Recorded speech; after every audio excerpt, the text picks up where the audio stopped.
সবাই বলছে বাংলাদেশের বিপক্ষে টি-20 খেলতে পাকিস্তান নাকি তাদের সি টিম দিয়েছে, কিন্তু না, এটাই তাদের বর্তমানে সেরা স্কোয়াড। যারা এখানে আছে সবাই পিএসএল এ ভালো করেছে।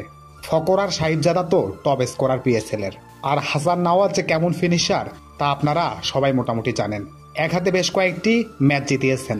যদি আমরা ভালো খেলতে না পারি তাহলে পাকিস্তানের সাথে নিশ্চিতভাবে হারতে হবে, এমনটাই বলা যায়।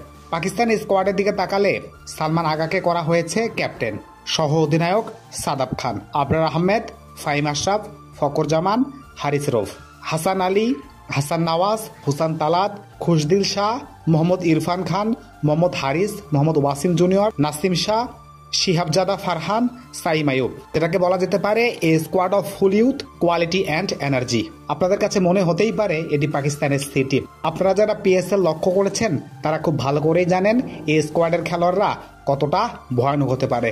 নিজেদের দিনে যে কোনো দলকে, যে কোনো বলারের বিপক্ষে এরা কতটা অ্যাগ্রেসিভ হতে পারে। নাসিম শাহ এবং হারিস রৌফ নিজেদের দিনে যে কোনো ব্যাটারকে ঘুরিয়ে দিতে পারে তা সকলেরই জানা।